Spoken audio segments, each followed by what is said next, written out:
વેલ એક નાનકડું બાળક હોય એને લઈ અને તમે ટ્રાવેલ કરી શકો કે નહીં, પણ જ્યારે મમ્મી એવું જ કામ કરતી હોય કે એને અલગ અલગ શહેરોમાં જઈને શોઝ કરવાના હોય અને સાથે સાથે એની પાસે 7 થી 8 મહિનાનું બાળક પણ હોય તો એ કરી શકે કે ના કરી શકે.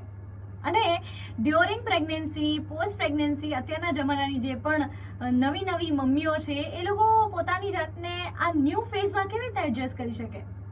આ બધા જ પ્રશ્નો જે છે ને એ સેલિબ્રિટી મોમને પણ આવે છે અને એના જવાબો મને આપ્યા છે એક fabulous singer, entertainer and performer Niti મોહને. તો આજના સેલેબ મોમના episode which is presented by Vani IVF centre તમને જોવા મળશે Niti Mohan talking about her motherhood journey. FM 95 radio 1 पर आज हम एक super talented singer, performer, entertainer से तो मिल ही रहे हैं, लेकिन उसके साथ एक मॉम से मिल रहे हैं जो अपने सारे काम इतने फटाफट करके इवनिंग वॉक्स में अपने बेटे के साथ एंजॉय करती हैं. तो ये सब कैसे मैनेज करती हैं, चलिए उन्हीं से बात करते हैं. Let's welcome our celebrity mom, none other than Niti Mohan on the show. Welcome to the show. Thank you so much. So, Niti, सबसे पहले तो when you get to know that you have conceived and you have a baby inside you, so how was that feeling? Unreal. it's something that is जो आपने बचपन में आपको लगता है हाँ एक दिन ऐसा आएगा, one day I would become a mom, but वो that day when it happens मतलब मुझे ऐसा लग रहा था कि कुछ है, तो मैंने फर्स्ट टाइम प्रेगनेंसी टेस्ट मंगाया एंड आई थॉट मैं सुबह उठ के I will try that and I will see at 5 o'clock it showed me that I am pregnant. I woke up my husband. He said, "What happened?" I said, "I think I have to show you something." Then I showed him the test. 5 a.m. Both of us sitting and kind of getting so excited about this that this is something which is happening. हो गया है ये, मतलब this is happening. और उसके बाद तो मतलब there is no looking back. The journey that you go through of pregnancy, every month, every day there is something special. You feel different and I feel like आपका connection अपने आप से, अपने हस्बैंड के साथ, अपने बेबी के साथ एंड विद यूनिवर्स और डीप हो जाता है. एब्सोल्युटली 360 डिग्री टर्न हो जाता है पूरा लाइफ. ब्यूटीफुली टर्न होता है, बहुत खूबसूरत टर्न होता है. मुझे लगता है हमें उल्टा दिख रहा होता है फिर सीधा दिखने लगता है. ऐसा मुझे लगता है. So when you became mom, तो ये प्रेगनेंसी की पूरी जर्नी होती है, you know all women have different kind of pregnancy. जितनी सारी वुमेन होती हैं उतनी ही डिफरेंट प्रेगनेंसीज होती हैं. तो how was yours, like it was smooth या फिर रोलर कोस्टर राइड था, कैसा था?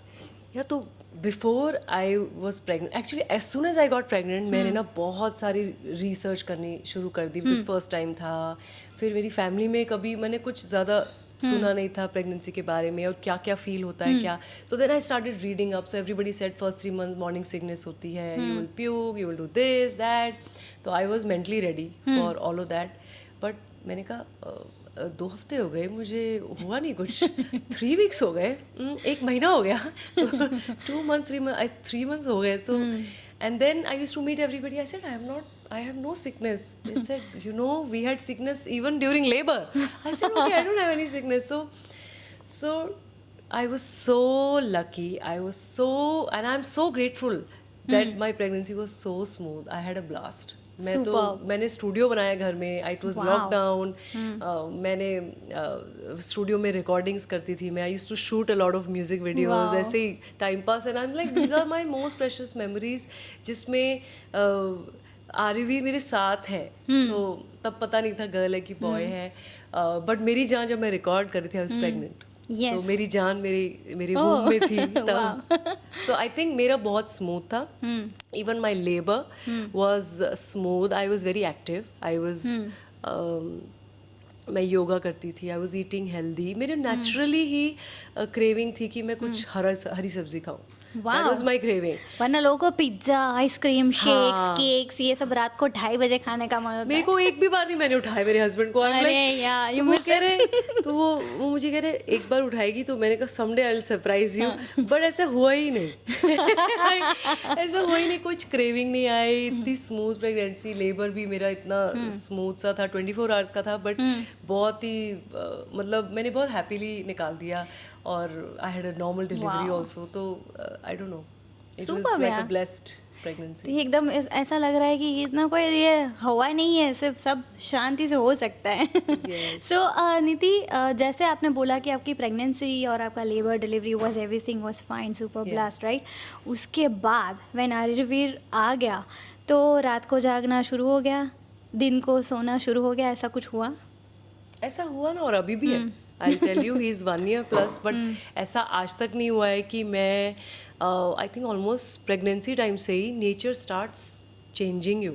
यू नो, आपकी नींद बहुत टुकड़ों टुकड़ों में आने लगती है and you get satisfied with that. Like मैं, ऐसा नहीं है कि आई वेकअप 2 hours ही सोई हूँ, 4 hours ही सोई हूँ, मैं कंप्लेन नहीं करती, बिकॉज मुझे लगता है मेंटली आई स्टार्टेड प्रिपेयरिंग कि ऐसे होगा, why not enjoy it rather than complain about it. So मैं अभी भी उठती हूँ रात को. I have to take care of my child. वो भी छोटा है ना, यू नो, ही रिक्वायर्स, और ये 1-1.5 साल की तो बात होती है. True, very true. So I really enjoy it, and इसमें मुझे कुछ वो नहीं है. You did in your pregnancy and motherhood journey that they should do, and 2 things that you should not do because you experienced it and you think that should not be done. Okay, इन दोनों का answer ना मेरा एक ही है. हाँ.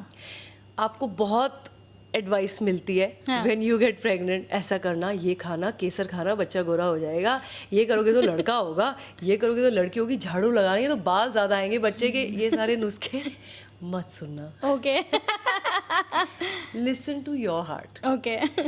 You know. Thank you so much, Nidhi Mohan. That was fabulous. કેટલું smoothly અને કેટલું સરસ રીતે એમને એક્સપ્લેન કર્યું કે એમની મધરહુડ જર્ની કેટલી ફેબ્યુલસ હતી.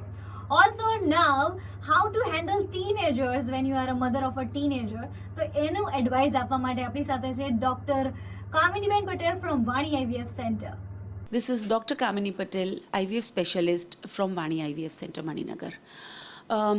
Well, the question is how to deal with the teenagers and at this time. જો પહેલાંનો સમય આપણે જુઓ ને તો ટીનેજર સાથે ડીલ કરવાનું બહુ અઘરું નહોતું, કારણ કે છે ને પેલું રઘુકુલ રીતે સદા ચલી આવી, દાદાએ કર્યું, પપ્પાએ કર્યું, આપણે કરવાનું ને આપણા બાળકો કરશે. ના, હવે the things are absolutely different. છોકરાઓ આપણને કહી જ શકે છે કે તમે કર્યું એટલે અમારે કરવું જરૂરી નથી, એટલે આ જવાબ માટે આપણે તૈયાર જ રહેવાનું છે. Plus you know there are lot of hormonal changes for girls and for boys. For boys it may be little bit later, પણ છોકરીઓમાં જે તમે ચેન્જીસ જોશો અને જે આપણી સાથેનું બિહેવિયર અમુક વર્ષે બદલાશે, આના માટે બધી મા બાપેને, બધી માએ ખાસ તો, father may be a very latent part in the whole story, but a dialogue between the mother and the daughter is very important, because suddenly some things will change between the mother and the daughter, and change એટલે it will put a drastic apart થઈ જશે.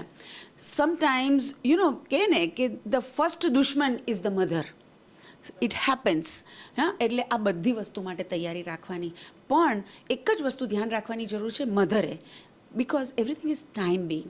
આ બધી વસ્તુઓ જતી રહેશે, કારણ કે યુ નો ઘણી બધી વસ્તુઓ એવી હોય છે કે બાળકને કરવી હોય છે, કરવા ન મળતી હોય, એને ઘણું બધું એમ કરવું છે કે ભાઈ મારે પાર્ટીઝમાં જવું, કે મારી ફ્રેન્ડ્સ પાર્ટીમાં જાય છે, વાળ ખુલ્લા રાખે છે, she smokes, you don't allow her to do things. એટલે આ જે ના અને નન્નો ભણતા હોય ને આપણે કે ના નથી કરવાની જરૂર, તો આ બાળકો માટે ઘણીવાર યુ નો રિએક્શન થઈને આપણા ઉપર પાછું આવતું હોય છે. તો આ જે પીરિયડ છે કે અસમજણનો, અને સમજણ આવે ત્યાં સુધી આ ટાઈમ બહુ ખરાબ છે, અને એ ટાઈમે કોણે સાચવવાની જરૂર છે? મા બાપે સાચવવાની જરૂર છે. હું તો જરાય નહીં કહું કે બાળકને સાચવવાની જરૂર છે, કારણ કે એ તો બાળક જ છે. એ આ તો બધી વસ્તુમાં જ્યારે પહેલાં અમે જોતા હતા ને કે એડોલેસન્ટ ટાઈમ કે ફર્સ્ટ મેનાર્કને ફર્સ્ટ ટાઈમમાં છોકરીઓ થતી હતી ને તો 17-18 વર્ષે થતી હતી. હવે ટાઈમ એવો છે કે છોકરીઓ પીરિયડમાં 11 વર્ષે થાય છે. આના માટે કોણ જવાબદાર છે? હવે આ બધા ચેન્જીસ એટલા વહેલા આવે છે. હવે 17 વર્ષની છોકરી જો પીરિયડમાં થાય ને એનામાં જે ચેન્જીસ આવતા હોય, તો આ બધા ચેન્જીસ એ છોકરી સમજે છે અને આવે છે. 11-12 વર્ષની છોકરીને આ બધું થાય છે તો એના માટે આ એક ભાર આવી રહ્યો છે.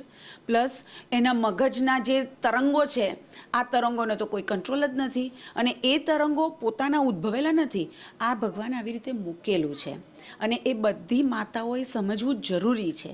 એમને કે આ છોકરી કેમ આવી થઈને ફરે છે, કેમ આવી રીતના ફરે છે, નો, એ ટાઈમ બિંગ હશે. You can just tell her in a proper way કે આવી રીતનું નહીં કરવાનું, આમ કરવું જ જરૂરી છે. પણ એ ધારો કે એ કરતી હશે ને એ જ તમે કરતા હશો તો she will definitely do it. And તમે જો આ વસ્તુ જે વસ્તુ એને આપણે ના કહેવાની છે ને એ આપણે પહેલી છોડવાની છે. આ વસ્તુ પહેલાં ધ્યાન રાખવાની જરૂર છે આપણે.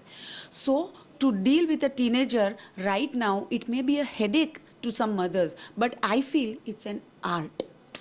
So it's a beautiful art to mold them to be a beautiful human being in future. Thank you so much, Dr. Kamini, for wonderful advice and telling us how to tackle teenagers. It was wonderful. Next episode માં પણ આવા જ એક celeb mom ને લઈને આવીશ. ત્યાં સુધી stay tuned.